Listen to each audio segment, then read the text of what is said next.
You're listening to an Airwave Media Podcast. Hi there, my name is Blake, and I have just a quick note before we get started. This is a Season 3 bonus episode, so if you haven't listened to the show yet, I'd recommend you go back to the beginning of Season 1, to the prologue, to Anamoya, to understand what we're doing here. Welcome to Abandoned, the All-American Ruins podcast. 3, let's go. And with the official cut, the symbol of a city revitalized, marking the return of retail to downtown and much awaited, the Providence Place Mall opened its doors. Anxious shoppers were ready. I have to see this place. It's fabulous. Fabulous. Just for me.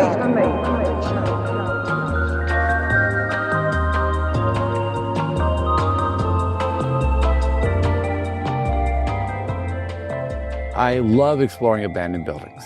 And nothing is more thrilling than being in a building with a flashlight, having no idea where you are, and just trying to memorize all the spaces and rebuild its purpose in your mind.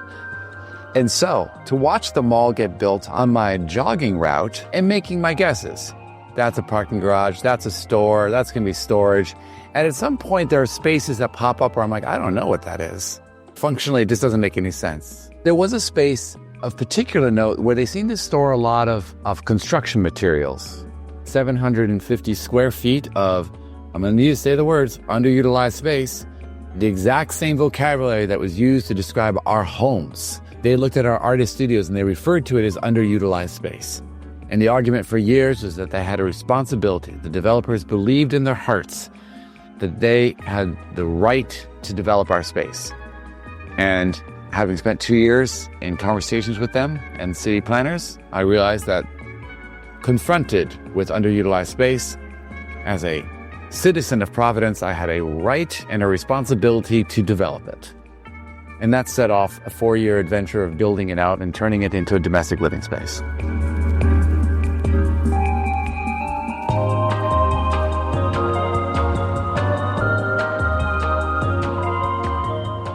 There was this dark wooden chair at the top of the third-floor staircase in my childhood home. The seat cushion had been upholstered in red velvet, and the underside of that seat was made of a thick canvas material woven into crisscross patterns across the bottom. I was about 6 or 7 when I realized that I could fit my tiny hands up into the holes of the crisscross canvas and hide things directly into the seat. Coins, trinkets, cash, figurines, hospital visit bracelets. If something I wanted to hide could fit through one of the crisscrosses, there it went. The more treasure I stored in my makeshift safe, hidden in plain sight, the more I reveled in its secret. There was something so delightful, so mischievous about knowing that when I saw someone sitting on that chair, I knew something they didn't. It thrilled me in a way that finding the perfect stowaway spot during a game of hide-and-go-seek still makes me smile. I think there's a kind of safety in a secret, in having something that only you know, tucked away from the outside world, only yours, a tiny truth that's just for you and only you. It wasn't as if I was breaking any rules. I just had a secret, and that secret wasn't causing anybody harm. And for almost 3 decades, I've kept quiet about my secret chair compartment until now. And that secret chair compartment was the first thing I thought about when the lights came up after the first time I watched Jeremy Workman's newly acclaimed documentary, Secret Mall Apartment, produced by Jesse Eisenberg, about a group of artists in Providence, Rhode Island who, in the early 2000s, did the unthinkable, which the title of the film may suggest. They built a secret apartment inside an incredibly active and extremely large public mall, the Providence Place Mall. Not that I can possibly compare to building and successfully occupying, in secret, for almost 5 years, an apartment in a mall. But nevertheless, the story makes me feel gleeful and incredibly nostalgic, and maybe even a little bit, somehow, hopeful. And on today's bonus episode of Abandoned, the All-American Ruins podcast, you're going to get to meet the undesignated leader of that now infamous group of scoundrels and learn why Michael Townsend thinks that art, in all of its limitless possibilities, feels the most sacred when it's temporary. This interview was originally aired live on Cinema Kingston, a late-night radio program I co-host with my creative partner, Jeremiah Wanutu, on WKNY. You may recognize Jeremiah's voice from a couple episodes from Season 2, and in the upcoming short film I produced with Hudsey, All-American Ruins Universal Atlas Cement Plant, you'll get to catch Jeremiah reprise one of those roles, but on the screen. More on that later. For now, I hope you enjoy The Anti-Ruin, Michael Townsend and the underutilized space of the secret mall apartment.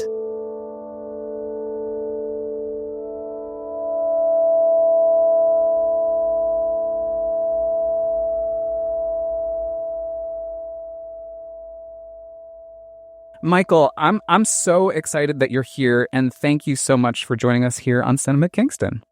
Yes, thank you for having me. So listen, I gotta just sort of like brief the audience on how this all happened, but essentially, I went to go see this documentary at DC Docs. I read the little blurb about it in the program and was like, oh, these are the people that I want to meet, and hopefully they're going to be there. And it turns out that you were. And I stood up after the film during the talkback and I proclaimed to you that it was the best movie that I had seen since Matilda. And fortunately, that was very true, and it remains true. So I'm so excited to chat with you tonight. Yeah, I'm psyched to have more conversation with you. Oh, good, man. I'm so excited. So first of all, there's a lot that I want to go into just because it's such a comprehensive conversation. But for starters, your bio that you submitted to us, I want to read it to folks because it's legendary. Michael Townsend is known as, quote, that guy that lived in a mall and, quote, that guy who invented tape art. He has made over 500 temporary tape art murals on buildings all over the world, has taught collaborative drawing to over 60,000 students, and still sneaks in the time to make large secret artworks that no one will ever see. You trained at RISD, the Rhode Island School of Design. What is your background in Providence, and how did art happen to you? I came to Providence in 1989 as a RISD student, and the very first night I was in Providence, Rhode Island, I did a collaborative tape art drawing with a bunch of friends. So these are people I'm meeting for the first time. The night's events led to a pitch of excitement where we're like, we need to draw a representation of what has happened to us tonight. And we'll do it in police silhouette outlines. We drew a life-size human holding this large balloon on the ground around 4 a.m. in the morning. 24 hours later, we remove that work and put down a life-size dinosaur fight, as if we're doing more police silhouette outlines, like the things that are happening while you're asleep. People react to this, we're like, well, we're having a good time. 24 hours later, before the sun came up, now we're making the drawings more and more complicated, and we just kept upping the ante every night, every 24 hours for months. And that kicked off a 35-year career, a love affair with this medium. To spend time with your friends, collaborating spontaneously, taking over spaces, spilling out into any wall or surface that you deem needs the help. And it slowly goes into downtown Providence and then starts to sneak into abandoned buildings. Providence at the time was, politely said, a ghost town. That means that on a Saturday night, if you went downtown, there was one diner open and that was it. And for someone who loves to explore abandoned buildings, Providence was a gold mine. And where the mall is today, there was an abandoned University of Rhode Island campus buildings. Before that, it was the state prison. Around that structure was an abandoned, gigantic Masonic temple, abandoned cold storage building, abandoned mill buildings. So long before the secret mall apartment, we were sneaking into the buildings and providing sort of a meaning into those buildings, like using tape art as a way to sort of explore and make art and just get really good at crossing over that line gently. I think the thing that has continued to strike me as I've gone down rabbit holes and looking at old tape arts that you've done in the past, just massive collection of these works, is the joy that you are bringing to people. And it's the joy of community, and it's the joy of creativity. There's a humility to the fact that the pieces appear and then they disappear. Can you talk to me a little bit about the temporary nature of all of this? Indeed. With that brief history of tape art that we counted, those are works that are being made every 24 hours. So we are from the beginning of this whole thing in a cycle of letting art go. We never sign anything. We make it with the reckless freedom that comes with knowing the work is going to be removed. And so as we go on into our professional careers, like graduate from college, I've been doing tape art at such a fevered pitch that they've gotten big enough that we're getting calls from other cities. So now we're going to Cleveland, we're going to New Zealand, we're going to Phoenix, and we're making these large pieces, but they're getting bigger, 40 feet high, 50 feet high, 150 feet across. But we hold on to all the principles. And the principles are, we're going to draw together, we're going to involve the community as much as we can, and we're going to remove this work the day after we're done. And through the 90s, we also kept up the performance piece of drawing relentlessly. That means if we started a work at 8 a.m. in the morning, we would draw for 24 to 30 hours straight. And people would be like, oh my God, those artists work so hard. And they go to show their friends and they come back and it's gone. Did anyone ever come in and ask if they could join? Did you make friends doing this or encounter strangers? Sure. Yeah. We love engaging the public with those works. And sometimes that will mean that there are opportunities for them to physically participate in the work. But most of the time it is just so much talking about art and the ideas about art.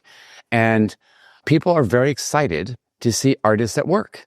The making of art is a very private practice. You're in traditional studios, or you're in a printmaking lab or something like that. But to be outside making it where people can transparently see the whole thing, beginning to end, blank wall, conversations, us making mistakes. There's no projection. We're just drawing. Because it is tape, we have the freedom to absorb any observations about how odd something looks. And we can fix it on the fly. So there's no fear. The grand act of participation, though, is the removal. Because in a best case scenario, you can advertise or project a specific time and date it's going to come down. And you can give people the visceral thrill of going to see an artwork that in a lot of cases they really are moved by. They love it. They'll be like, I love this work so much. I could never destroy it. I could never dismantle this thing. And that first piece of tape comes off and everyone just turns into sharks in the water. They are, yes, it is a absolute bloodbath of tape. Murals that take weeks to make are gone in 15 minutes. And we love giving people that experience, to be less precious about art as a commodity and put all the focus back on the process of making and the interactions we're having while doing it. Because ultimately, at the end of the day, as to your point, what are we left with at that point? Just community and creativity. It's the only things left over because there's no art physically on the wall anymore. You have a list of just the body of work is massive, and it ranges from titles like Crane versus Shark at the Worcester Art Museum, the Buffalo Caverns in my parents' hometown, Buffalo, New York. And then you're at now essentially the defunct JFK Presidential Library. You did a recent one called the Boom Dragon at the abandoned Sutton Drive-In in Massachusetts, but they do take more serious turns. And just a few days ago, y'all posted about the 30th anniversary of the Oklahoma City bombing. You were invited to come participate in tape art, creating a piece called Hope. Can you talk a little bit about that?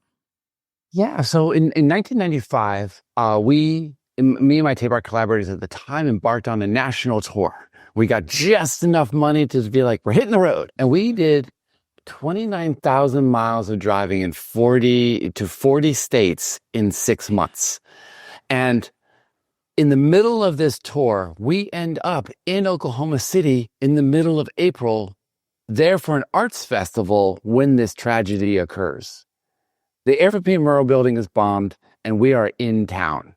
And one of the ramifications of it is this art festival was canceled. Hundreds of artists went home. And my art collaborators and I were like, we found that the head of the Arts Council, and we're like, hey, we have this incredible skill. We draw with tape. Surely in this time of national tragedy, we have a place. And they gave us the opportunity to go work in a children's hospital. And the very first room we worked in was with a child who had been injured in the bombing. And they were spry enough to give us recommendations. So the simple question we asked is, what do you want on these walls? And they answered immediately, they want a clown being chased by bats. And we're like, this is magical. All right, good. Here's your clown. How many bats do you need? And we realized in that moment, it was like, wow, this tape art in a hospital setting allows patients to have control over their environment and to push adults around. We're like, we're the only adult who comes in, and we're like, anything you want, it's going to happen on this wall. They then asked us what else we do, and we're like, well, we teach in schools. So they put us in the 2 schools closest to the blast site, and now we're working with high school students and elementary school children, doing themes about Phoenix and recovery, and just sort of helping the first steps of the healing process, because they've experienced something like truly tragic, just down the street. And after that experience, the city manager and the head of the Arts Council are like, we're putting you at the heart of the rescue operation. So what's interesting is that that's an area under martial law. Like, that's a fascinating thing to experience, where like your rights are restricted. The press cannot come in, and here's 3 tape artists being given a 3-story high wall that is catty-cornered to the one door that all the rescue workers go in and out of. We start this mural, and we quickly assess that, one, we're the lamest thing in the room, because it's all just like rescue workers who've flown in from all over the nation. And we start working, and we realize they're working on 12-hour shifts. So they go out for 12 hours. They do, rescue and recovery at the blast site, and then they come back in, and another group goes out. So they would come back in and see 12 hours of progress on the mural. And they would stop, and they would talk to us.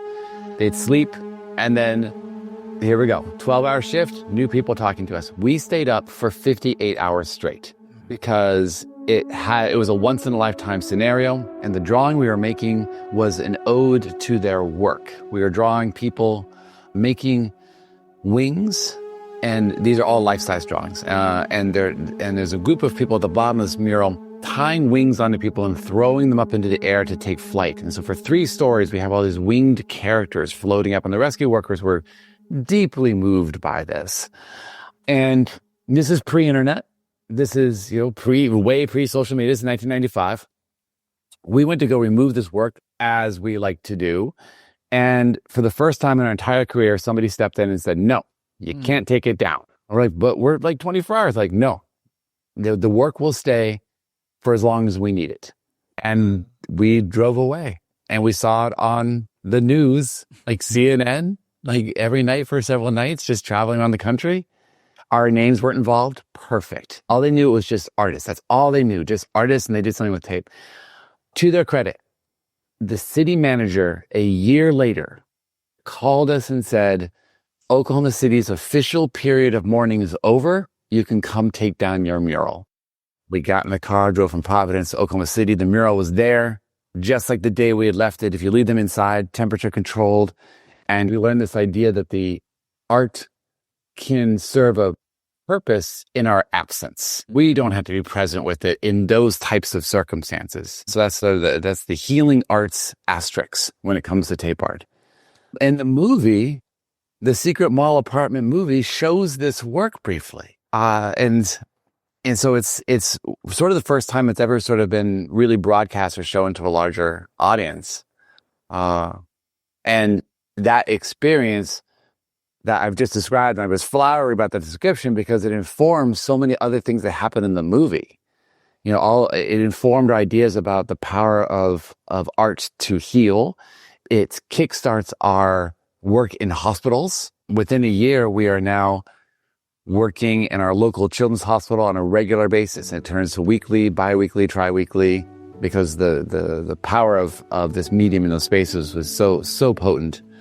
And on the 10th anniversary, our team is invited back to Oklahoma City to do murals and do community artwork with as many organizations as we could in the time that we were there. It's a healing art project. The artists say as their lives were forever changed, they're hoping to inspire others through the work of tape art. Really, without the experiences that happened here in April of '95, our lives would have taken a very different path. Michael Townsend and a team of artists prepped for the Festival of the Arts in April of 1995, not knowing the darkest day in our state's history would cancel the event.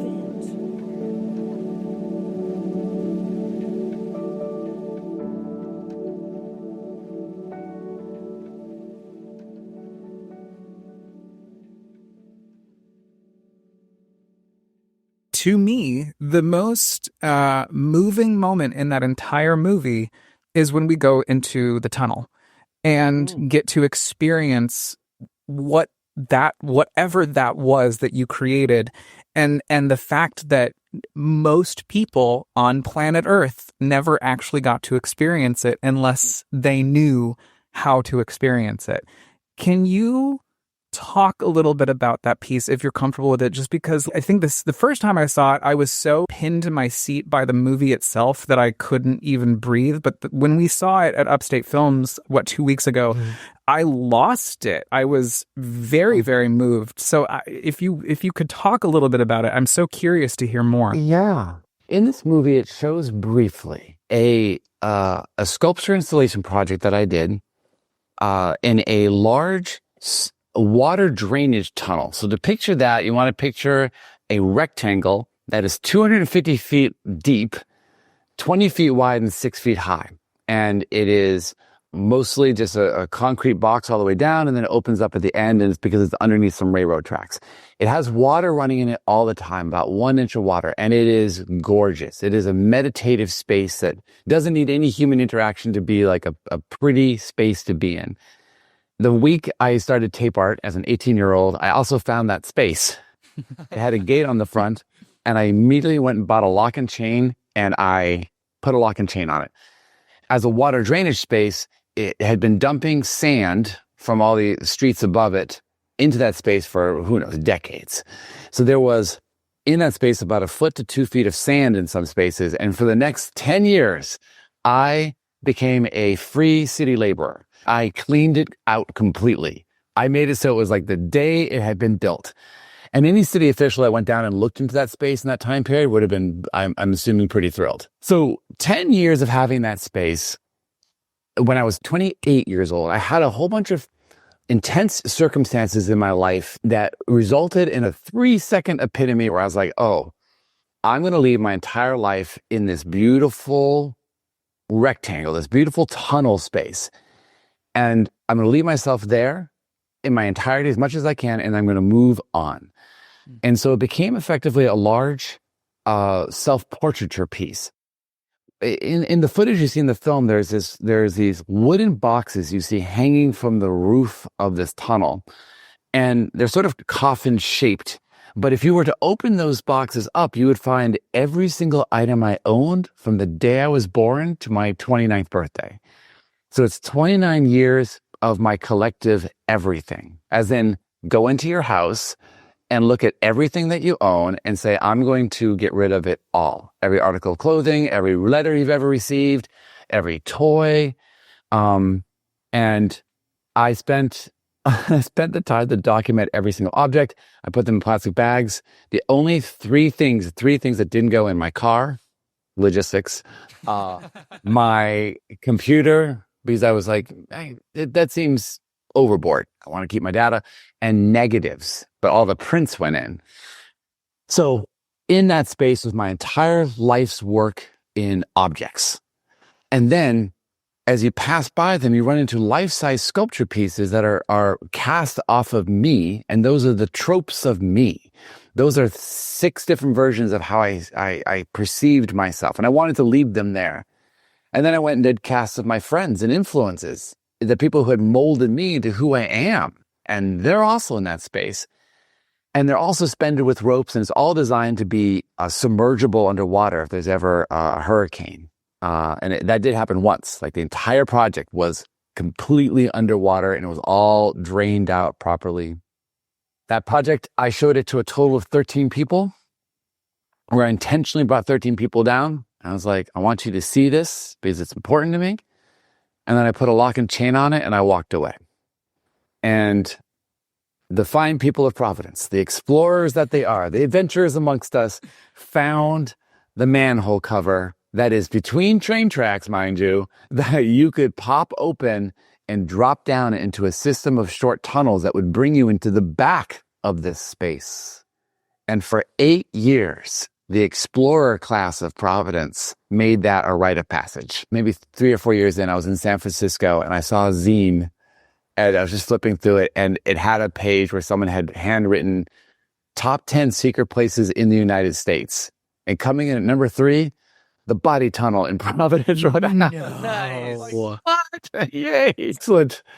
So that's that incredibly personal artwork, but also an extension of this idea of finding spaces that are empty and effectively devoid of meaning because it is just a functional space and putting an absurd amount of meaning into it. And so interesting to hear the really personal story that I actually don't think is mentioned in the film about that work. It dawned on me during that scene, which is why I think I got so emotional. And hearing this, I'm like, okay, well, this makes complete sense why I just felt very deeply moved. And so that really, really struck me when we left. And I don't remember exactly what, but you said, Jeremy, you said something about that scene in particular. Do you remember what you said? I remember the scene vividly, and it's absolutely incredible to see the footage that they do show in the movie. And more than that, just really interesting to hear the way you talk about materials, because most people would take these things they've collected and keep them in a closet. And this is a space where it's also private, but to those who are daring and brave, they can come and see your life. And then my mind also went to in the film when you guys are at the Salvation Army or Goodwill and you guys are shopping around for what materials to put in the secret mall apartment, and your process to choose things was like, oh, this would be nice. Oh, this is comfortable. And it's like just putting all of that in a little bowl and giving it a stir and a taste is like, wow, we really do go through life just like at this exact moment, oh, this is nice or this whatever. It's not until you look back at it suspended from boxes in a tunnel that you realize like what really made up your life. So that's incredible. And yeah, just incredible what you guys chose to furnish that apartment with. I mean, PlayStation, waffle maker, essentials. Yeah. So, Michael, we haven't even gotten to the secret mall apartment yet. And it must be so gratifying to finally get to see this film getting the spotlight it deserves and seeing Jeremy's work specifically getting broadcast to a wide audience the way that it was intended in movie houses only, which I love. I'm so it's you know, to be frank, it's a mixed blessing because it is really beautiful to see community get together and watch this film, and it does, as you mentioned, has a national release right now. Alaska, Key West. It just showed. Jeremy's in Chicago.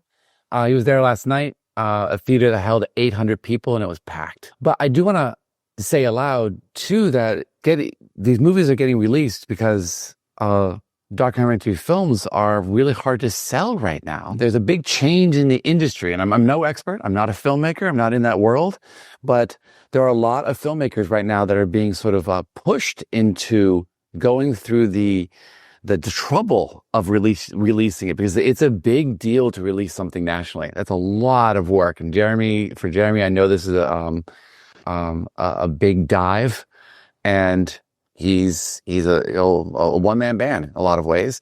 And he's got people around him. We're all trying to help him make it happen. But it is delightful to see it in the theater, and its first theater that it showed in officially, as far as the commercial release, is at the mall itself. I did the opening weekend. I did 26 Q&As in 4 days and 2 packed theaters. I mean, just Providence came out for it. And the mall saw this coming. They're like, oh, we're showing the movie, but he's still banned. So we got to come to peace with this. And I was invited to a meeting where I met with 9 people representing the mall, and it got very blunt very fast. We're like, guys, your mall's bankrupt. Like, you're $255 million in the hole. The only thing you've got left is goodwill. And if you will allow me, if you take me off of my leash, I will do tape art through this mall. We will build a mini installation of the apartment in the cinema. So it's still there. A decal of a beautiful decal of a cinder block wall with a couch in front of it, the coffee table, the TV, and the working PS2 playing Grand Theft Auto San Andreas. And you can sit there and take your picture. You've just watched a movie about a crime where the crime was committed. That's right. This is like true crime on ecstasy. It was incredible. I've been thinking about this a lot because obviously there's a million reasons that this movie is striking people right now. But my friend Haley texted me and she said, I just saw Secret Mall Apartment. And she said, so many feelings, just loved it. I am so moved by it for so many, many reasons, but notably as a tribute to my generation, Gen X. I feel so proud of us. There is such innocence and purity to it. And then she told me that I have the soul of a Gen Xer, but haunted by the ghost of a millennial, which I was like, I'll put that on my website. But truly, I do think it is an ode to, these made up generations, Gen X being that block of time. And what y'all did, you were kind of the last real protesters in a way before the internet really took over. It's worth saying loud that the Secret Mall Apartment was never meant to be seen. So as active protest, it's a little bit of a paradox because we were protesting, but to whom? To ourselves. So it is wonderful now that it's out of the the cat's out of the bag, that people can see it and relate to it as protest. But I think there's a point in there you're making, maybe about a little bit about the Gen X idea that this movie captures this sweet little window right before the iPhone gets released. And I'm using that summer of 2007 to signify a big shift where all of a sudden our phones and the way we relate to each other becomes more fluid in a way because we can share so easily, but we also get sort of sucked into the phones and we get sucked into the algorithm. But in this movie, all the footage is shot on a little tiny shoot and point camera called an Optio Pentax S5i. Our entire team had them. And this camera, when you take video with it, ends at the camera. That's it. It doesn't go anywhere else. And so it went from the camera to a hard drive and then sat on a shelf for 17 years until we meet Jeremy. And he is the first person who ever saw all the footage. That's like an interesting little treasure chest to be handed. There's something to it as like the real heart of the film to me, even though it's not protest per se because it was a secret project, but there's the spirit of the resistance. That the same way, it was so great the way you described how you guys went in to do tape art in hospitals, and there's these kids affected by the bombing or other illnesses, and for once they have someone that they get to boss around, as you put it, and they get to make decisions about creativity. And in very much real time, there was this gentrification of the area, people getting kicked out of spaces that were abandoned, that were being used, and it's almost as if like the giant shoe of capitalism tried to step on a hill of ants, and you found yourself in between the grooves of the shoe, and you're like, well, how do I make this place cool now? There's this spirit that, as you're watching the movie, becomes very clear of you're trying to squash us out.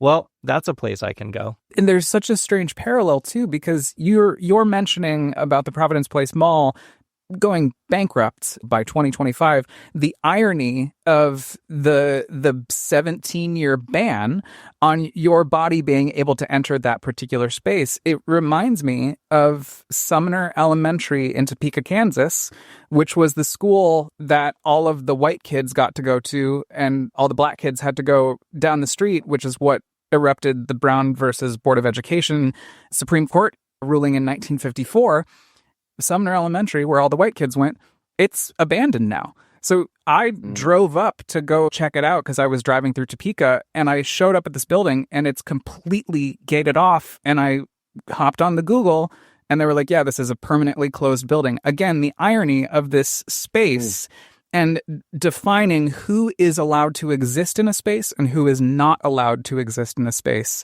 and how you just kind of slipped in and did your own little thing. Can you explain to folks how this idea even happened? Okay, so I'm gonna have to give some context here, which is here we are in Providence, Rhode Island. It's the biggest city in the smallest state, and they've made the decision to build one of the last super regional shopping malls in the United States. So a super regional shopping mall just is code for it is big. This mall is going to be 11 stories high, 1.3 million square feet, and to do this, they're going to need the most outrageous tax breaks any project in Rhode Island has received.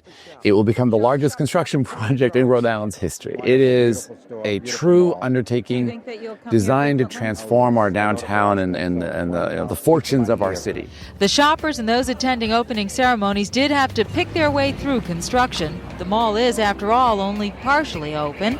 But that didn't stop the heralding of the venture by developer Daniel Lugash. Every few days between now and the Christmas season, there'll be more tenants opening, more exciting tenants opening that will make it a continual surprise to come to Providence Place. It took a long time to get to this point, 12 years, a symbol of that patience and hourglass given to Lugash. Those 12 years spanning several city and state administrations. This mall opens in 1999, and immediately afterwards, additional developers come into town because they're like, wait, things are going well here. We're getting big tax breaks. We're getting green lights everywhere we go. How about we just go down the street? There's a bunch of mill buildings there that don't seem to be doing anything. However, if you were to go upon closer inspection, you'd be like, oh, wait, there are 300 to 500 artists living and working in these buildings. So these are old industrial mill buildings with hundreds of thousands of square feet of space that are a little bit on the derelict side. You know, the roofs are a little creaky, so forth. They're not great for businesses, but if you want cheap rent and communal living, perfect. At the heart of all of that is an artist enclave called Fort Thunder. We got 10 artists, 10,000 square feet. Everyone's paying like $200 of rent a month. So you can really focus on your craft because you're not working 2 to 3 jobs just to get by. This Fort Thunder becomes sort of the cultural lightning rod for Providence for a long time. Bands who are traveling to play shows, even internationally, will come to Fort Thunder to play. It is well known that this is a cultural moment happening here in Providence. And in very short order, the building that was all happening in was torn to the ground to make way for a parking lot. The new developers who came into that neighborhood said, we got a plan. We're going to knock down every building we can see in 13 acres of parcel, and we'll build a new strip mall and a grocery store, and we'll have parking for 800 cars. And that pissed off a lot of people. A wide variety of people were not pleased with this plan. And I spent 2 years of my life actively engaged in the bureaucracy of it all. So that is talking to city planners, that's talking to City Hall, that's talking to the developers, upwards sometimes of 20 to 40 hours a week. The goal at that time, save the historic mill buildings. So I have a very sort of simple goal. If I can save these buildings, I've saved the historical context of this neighborhood. We saved almost every building except for the one I lived in. We knew that was coming, and we, in a conversation at Fort Thunder, there was a moment where it was said aloud, we should just live in the mall.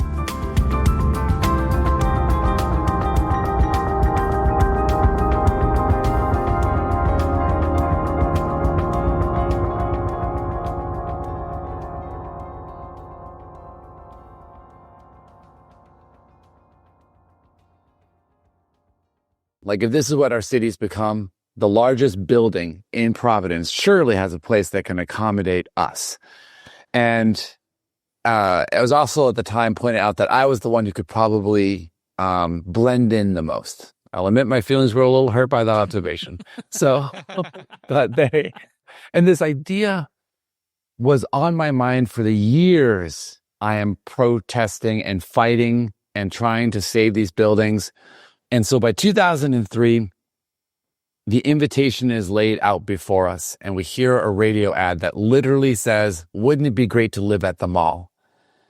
And my partner Adriana was like, "Oh, let's do it. Let's go for it." So you have the perfect circumstance for us to commit fully to saying, we're going to build a condominium in this mall, and we're going to fully furnish it, and we're going to make it a domestic living space, and we're going to make a home that is there, that is ours, that is private, that is a sanctuary, and we'll see how long it lasts. And so when you're telling me about your chair and making this like private special spaces, like that's a like beautiful diagram for what we did. Everyone sits in the chair, everyone goes to the mall. They're getting what they want from the functionality of the thing. Unbeknownst to them, there is magic. Total magic. Right underneath that.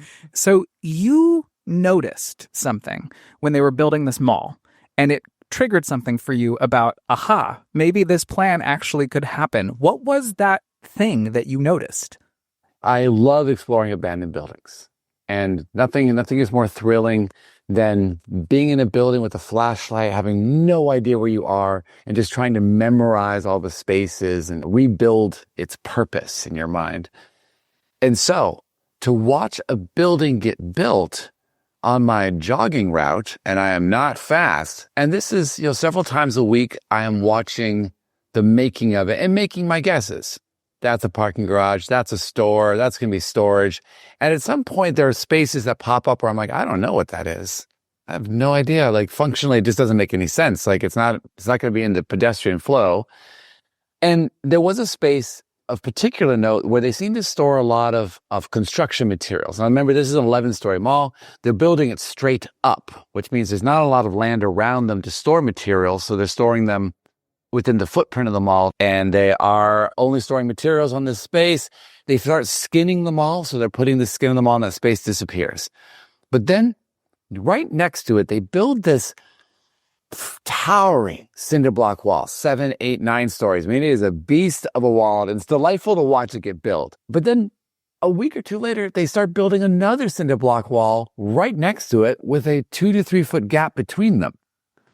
I was like, that's really odd. Like, why isn't the original wall the wall? And I filed it away under, that's odd. And when we went to go spend a week in the mall, the rules being there's a team of 4 of us, reconnaissance mentioned, we're going to go to the mall. We're not going to leave for a week. And the first issue you run into is, where do you sleep? And that's when you go back to the oddities of watching it get built. You're like, wait, are those 2 big cinder block walls with the space between them something we can enter into? And sure enough, you could enter into it. And then you're just in a labyrinth of ledges and I-beams and just the guts of the mall. But if you keep climbing up towards the mystery space that you had seen but couldn't figure out what it's used for, you're going to find it. Those two ideas lined up pretty well. We found the space, 750 square feet of, I'm going to say the words, underutilized space, the exact same vocabulary that was used to describe our homes. They looked at our artist studios and they referred to it as underutilized space. And the argument for years was that they had a responsibility. The developers believed in their hearts that they had the right to develop our space. And having spent 2 years in conversations with them and city planners, I realized that confronted with underutilized space, as a citizen of Providence, I had a right and a responsibility to develop it. And that set off a 4-year adventure of building it out and turning it into a domestic living space. Well, and this is where it absolutely blows my mind, because I was going to Emerson College in Boston from 2006 to 2010. Those 4 years of time, my friend Chelsea and I, we would get stoned. We would get on the Purple train. And we would take it down to Providence because that was the closest Dave & Buster's that we could find in the area, because they didn't have one in Boston, but they sure had one at the Providence Place Mall. So we would take our little trip. We would get to Dave & Buster's. We would play our games, and then we would leave and go back home. So as I'm watching this movie, I'm like, oh my God, there's me as a college sophomore walking by a group of people I had no idea. It was just, it really a mind-boggling thing to watch. And I was thinking about it this past weekend because my friend Stev and we went to this abandoned Catholic school on the Hudson River. I don't want to give too much away, but essentially it was the hardest space that I have been able to get into yet, because I had to like lean on my Colorado upbringing and like climb. And I was thinking about it and I was like, the lengths that y'all went to get furniture. How many cinder blocks did you bring into that thing? So many. We brought in several tons of materials. I think I laughed so hard during that part of the movie, just watching you guys lugging cinder blocks upon cinder blocks upon like it was just almost comical. It is. It's like, well, and you filmed the whole thing. How did all of that I mean, like, did y'all have like a common plan? No, not really. I mean, the thing to keep in mind is that I have a career in public art, which means I'm constantly in spaces and constantly negotiating those spaces and answering the question like, why are you here? Why are you drawing on this wall? Because you may have permission for a wall, but only one person knows that. The person who gave you permission, the rest of the city doesn't know that. So that's, police officers are often called to come spend time with us. The most compelling illustration of this, Florida, early 90s, I get permission to do a small mural in Boynton Beach, Florida. I have in my pocket the actual note from the mayor. I'm like, just a note being like, he can draw on this wall. I started my drawing. I'm maybe like an hour in, and cops, 2 different police officers, lights on, just rage up to the wall. They step out and the cop says the actual phrase, "Stop the graffiti." And I was like, guys, like, let me explain the whole thing. Let me walk you through the whole thing. I have my beautiful little note. A week later, I'd been doing a bunch of drawings in that neighborhood, so I was returned to that work to remove it. I'm removing the work, and a different police officer showed up and said, "Please stop graffitiing this wall," as I'm removing the work, because the removal of the work counted technically as graffiti because it was defacing the wall. So putting it up and taking it down were both by the books graffiti. And I share this story with you to say that I have spent a lot of time sort of weaving the tales of like the whys. And it's so incredible too, because you make such an excellent point of like, okay, you see someone painting on a wall, you see someone doing something, you're always like, are they allowed to be there? And the movie does this incredible way it opens up and just kind of starts showing you guys like, hey, this is what we're going to be doing. And it almost like, I was like, okay, these guys are like some anarchic, miscreants coming into a wall doing whatnot.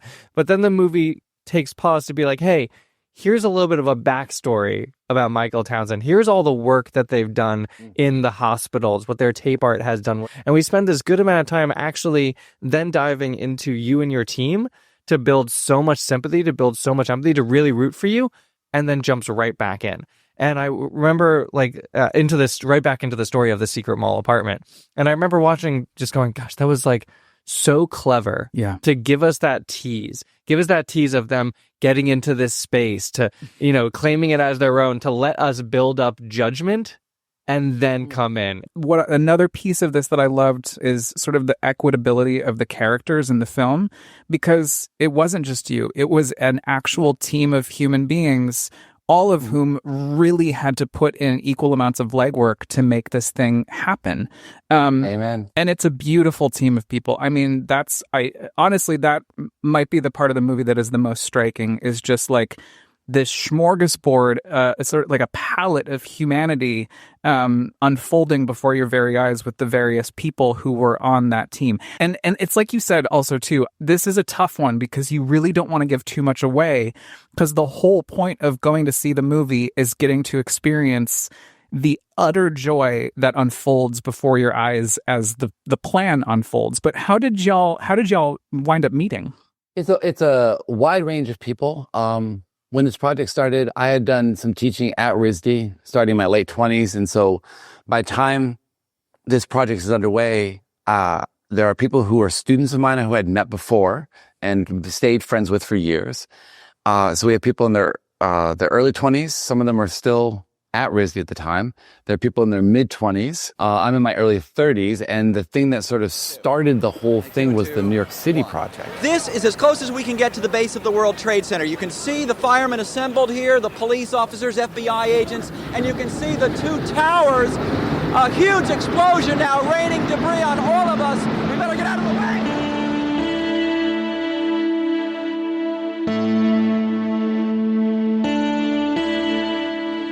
When the World Trade Center fell, myself and one or two other the tape art collaborators were like, well, we felt the impulse. And the impulse was to try to comprehend the massive loss of life and the initial thought was, we're going to draw every single person who died at the World Trade Center, life-size, simple silhouette on the buildings of Manhattan. But right after the Trade Center fell, there was no number. Like the original number was like 7,000 or 9,000. And then every day it would drop 5,000, 4,000. And it took years for them to come up with an actual number. In lieu of that, we're like, we want to start now. And so we said, okay, what do we know? We know there's 343 firemen. There's this absolutely harrowing 2-page spread in the New York Times, I think it was on the Sunday after the towers fell, of all of their faces in 2 pages. And it just really struck us. And after our experiences in Oklahoma City, where we, I believe, had met some of those firemen. So we had previously met them in Oklahoma City, and then they died at the World Trade Center. So the other group of people are the airline passengers. That's a set number of people. So like, okay, this is around 500 people. We're going to launch this project with those 500 people. And the illustrations will be of them, and they'll be holding their hands out, and they'll all be counting everybody else. And as the numbers grow over the years, we'll be able to change they can count from 1 to 10 people on their hands. So we started that project. Jay in the movie, Jay and I were the ones who really came out of the gate hard with it. We calculated how many hours it would take for a single human being to work 24 hours a day for an entire year without sleeping. And then we divided it by 2 people. And then we divided it by how many hours it would take us to get to that grand year-long total. And we went for it. We worked 14 hours a day, 6 days a week until we hit that number.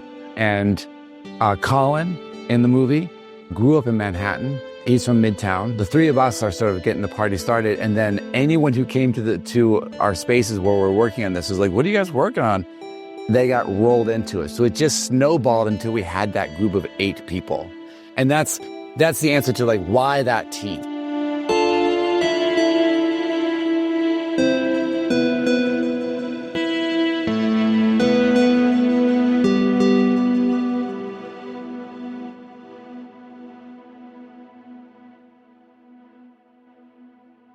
That team is not only working on the New York City project, they're also doing all the work on the hospital locally. And then this thing happens. And now we're all building the secret mall apartment. And we kept it to just those 8 people. It was effectively the world's best team building exercise. And to your point, just a absolutely wonderful, diverse range of brains. And I think a lot of artists who have come up to me after seeing the movie who are in their mid-20s have bemoaned that they don't have something like that in their life. Mm. And I've been asked directly by younger artists, they're like, how do I do this? How do I find these people? How do I create these types of communities? And I said, well, first of all, what you're seeing there with those 8 people is an echo of the mill lifestyle. That means these large collaborative spaces where you're just like living and breathing each other's art madness around the clock. It's an echo of that. And I said, you need to find people who you really, really love and trust and want to be challenged by. And if you can, move in with them. I would say 4 artists minimum. 4 artists minimum is the amount you need to start chaos. There's light anarchy at 4. 2 people can vote you out, but 4, that's chaos.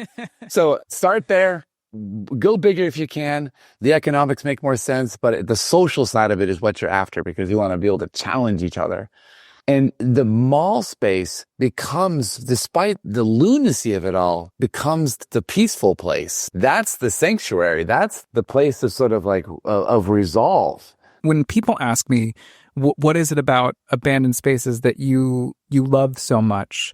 My answer is always because it's a moment of sanctuary that you're not going to find anywhere else, because it is exceedingly likely that you're not going to run into anybody inside a building that nobody wants to remember is there. And so I think that's why the first time I saw Secret Mall Apartment, I was just like, this takes so many thoughts that I have had for years and years and years and puts them into one cinder block room that was effectively designed to be a private sanctuary that just the 8 of you knew about. And then, a couple other stragglers here and there who got to come see it. Michael, can you tell us a little bit about how you and Jeremy met and how that all kind of happened? There were many offers. When this story broke, initially it was in 2007. It became international news.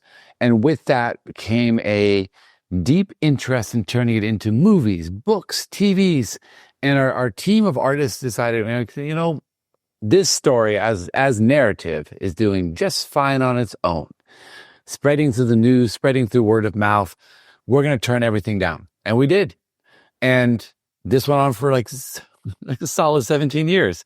And for 17 years, more and more directors continue to ask, can we use the footage that you shot and turn it into a movie? And as time goes on, the ideas about what the movie would be become dumber and dumber and dumber until we meet Jeremy. Now, Jeremy Workman and I met in Athens, Greece. I was on an opera house doing a tape art mural. I'm on the outside of a glass structure drawing, and I'm looking inside, and there's the world's best domino toppler. Her name is Lily. She's a YouTube superstar. You're one of the few people from YouTube I can recognize by face. I was like, there's Lily. And there's other dude making some sort of movie or filming her all day. And that's Jeremy Workman. In conversation with him, I realized I'd seen one of his films, The World Beneath Their Feet. And I loved that film. I'm like, oh, wow, I like your movies. And I like the way that you are shooting the movie you're currently making, which turns into Lily Topples the World. So I got to meet him as a documentary filmmaker in the act of being a documentary filmmaker. That goes a long way towards trust. And when a year or two passes, he reached out and said, hey, I would love to come visit and talk about turning the Secret Mall Apartment project into a movie. And when we met, the conversation was clear. It's like, it needs to involve the faces and voices of all 8 artists. And it will be your responsibility to get the green lights from everybody. Like these 3 or 4 I know, they'll probably say yes. But these other 3 or 4, they are long divorced from the project. And the reason why someone wouldn't want to be associated in some cases is you don't want to be known as the person who lived in the mall. It's a stigma you can't get rid of. So you want to be like a famous painter. That's a hard thing to like shake off. All 8 artists are still in the arts, still in art education, remarkable. Jeremy is also going to have to do the heavy lifting. He's going to have to come to Providence from New York City and find the talking heads that are going to help an audience understand what the mall is and its impact on the city, and then the impact on us. And then, as I'm handing him hard drives of work, he's like, well, how much tape art video do you have? It's like, we got the New York City project. Here you go. You have this. And we got hospital work. Here you go. You can have this. Here's one video of the tunnel, all yours. And I think as he started to sort of sort through it, he realized that, to your point, you described it beautifully, that the editing of this movie is fascinating because he ping-pongs you back and forth between multiple projects and multiple timelines, all ultimately coming back to the mall, the Secret Mall Apartment. But by the time you come back to it finally near the end, you have a much better understanding of what our intentions might be, who we are as people, what our worldviews seem to be. And this thing I like about the movie the most is the movie does a really excellent job of serving the audience a beautiful art buffet. a full spectrum of art ideas where someone going to the movie can say, you know what, that right there, that's art, whatever that thing was. But over here, they might be like, that is not art. I don't like it. I'm not into it. And I think Jeremy does a really good job of leaving the door open for all of those opinions to exist simultaneously and all be validated within the movie. And as an art educator also, to me, that is very important. And as a filmmaker, he really was the right choice. And we feel a nice sense of validation that we lented our materials to him to make this documentary. Yeah, I mean, the amount of footage that man had to go through in order to figure out what this narrative was going to look like is pretty amazing. Yeah. When we went to go see it, I don't remember exactly how you phrased it, but you had a really great question immediately after the movie, and I think it's about art. Yeah, we went to go see it, and I was just trying to absorb everything I had seen of these different projects. Everything from your early days with the Tunnel Project, all the way through the Secret Mall apartment, the tape art, the murals, New York City. And I could see the way you spoke about affecting the kids' lives or interacting with New Yorkers and that interaction with the public. And it's pretty easy to understand why, is because you're creating and then people get to witness this, partake in it. Maybe it changes their perspective. But I was so curious as to what inspires you to make art in secret and what you get out of doing that, whether it's through the Tunnel Project and others, or even just when you were doing the apartment. What about that is something you get out of it? I think it's tied into it. There's a lot of threads to explore there. I think that as someone who does have a very, very public art practice, like where you're just seeing our tired souls just beat tape on the walls for all day for your pleasure, and then inviting you to remove it. That is about as public as you can get. And I think there's inevitably a counterweight in my mind that needs to do things that are exceedingly private, as in put years of effort into art objects and art ideas that no one will ever see. In relationship to the Secret Mall apartment, it's worth noting that basically all the art everyone sees in that movie was done without permission. All of it. And so if you're looking at the artwork and you're like, oh, I really like this, know that all 8 of those artists fought uphill the entire time to make it happen and took all the inherent risks that come with that, from, at an extreme end, an arrest, but also just sort of like humiliation, street fights, being yelled at by people on Murray Hill. You know who you are. And so the extremely private stuff means that you are doing it without permission, but also sort of managing the risks in a different way. So instead of being public and without permission, this is private and without permission. And those are two very different camps. And in both cases, the freedom plays a big role in this. When you don't do work that's anyone's ever going to see, if there's no audience, you really, really can be very centered in the entire process, end to end. This is why we're terrible why we avoided social media forever, because it's the opposite. Like, imagine my psyche where I am willing to be unaffirmed for years on end and then be put in a position where I post a photograph on a social media site and I see a number of people who like it. They're like, oh, 3 people like this. It's so disorienting. That said,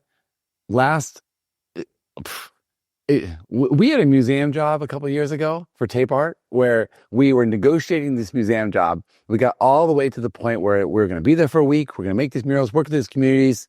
We talked about timing and money. And then they said, oh, we found your social media. I'm like, oh, go on. And they're like, you don't have enough followers for us to hire you. I'm like, explain that to me again. They're like, well, you only have 300 followers on your Instagram, and it's really important to us that the number be at least 10,000. Oh, and I was like, I think I understand what you're talking. You're in the same hell I'm in. You're going to invest in me as an artist, and it's actually really important to you that I have measurable reach. And my defense was like, but what about our website and our beautiful catalog of murals? They're like, that's not the point.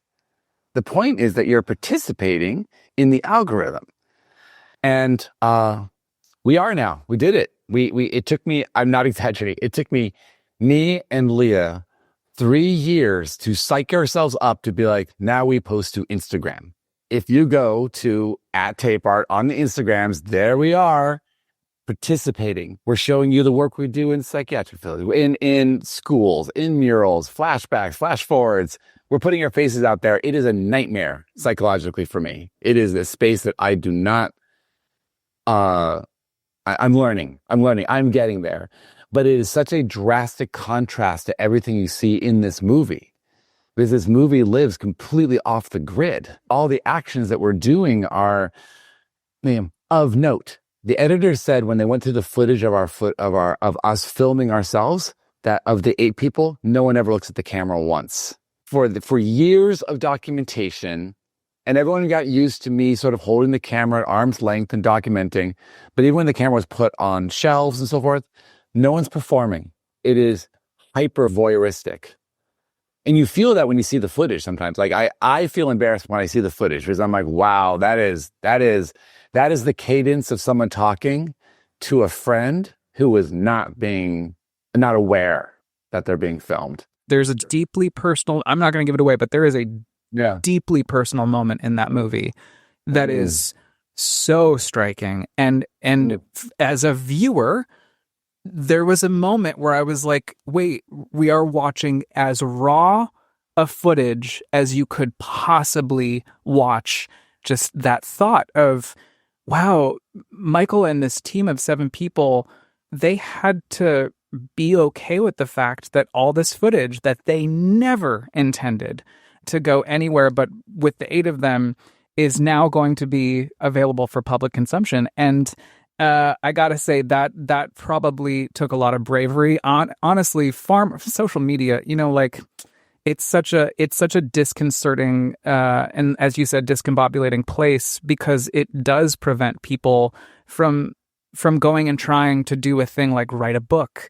You say you want to write a book and you go to a publishing house and they say, well, when you come back to us with 25,000 followers, we will have a conversation with you. You want to make a podcast that even allows you to put ads in, you need to have 100,000 downloads before we will even consider talking to you.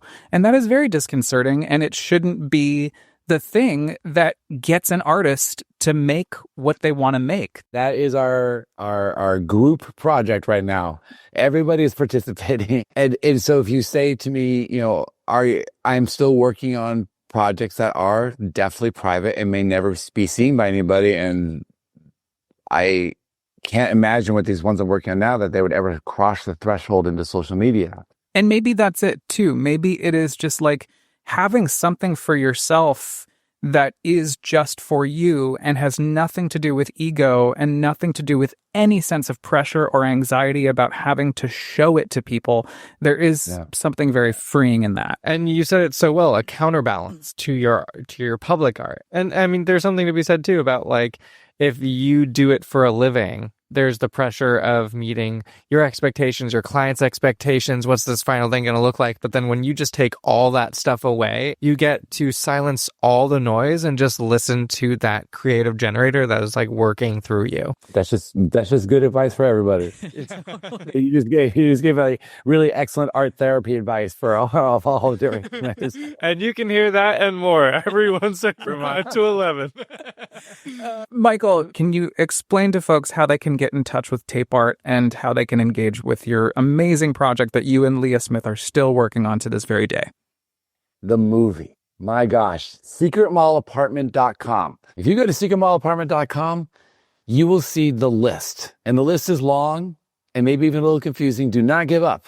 If you live anywhere in the United States, there is a chance that it is showing in your city. If you are in New York and you know someone in another city, I bet you do, let them know and have them go see it. Word of mouth is really the engine for this movie. And in our tape art world, if you go to tapeart.com, you will see a there's a tab there for our murals, and you will see a beautiful record of 35 years of mural making, going all the way back to 1989. You can sort of like follow the evolution of our work. And we are doing our best to be good internet citizens right now. So at Tape Art on the Instagram, we are basically on a daily basis putting fingers to keyboards and editing and making new content. 35 years of material to pull from, but we're also constantly working with new groups of people. And so we're doing our best to sort of like show the joy of that work mixed in with all of our big mural projects simultaneously. And so we're still finding our voice. If you get us to 10,000, we're employable. So we would appreciate appreciating any followers you want to throw at us. It actually makes an impact in our life right now.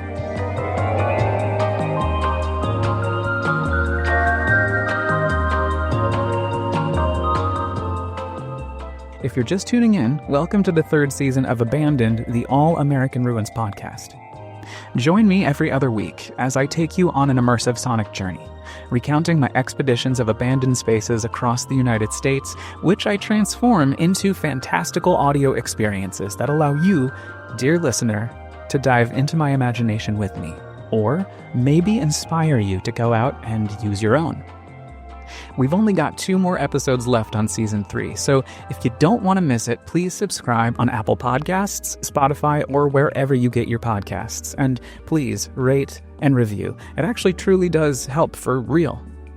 Also, if you like to read or enjoy amateur photography, just know that each episode this season is adapted from the original All-American Ruins blog, where you can catch up on more of my adventures. Just go to allamericanruins.com, or you can follow me on Instagram and YouTube at All American Ruins. Abandoned, the All American Ruins podcast is hosted, written, edited, and produced by me, Blake File, with studio space courtesy of Radio Kingston, WKNY, AM 1490, FM 1079 in Kingston, New York.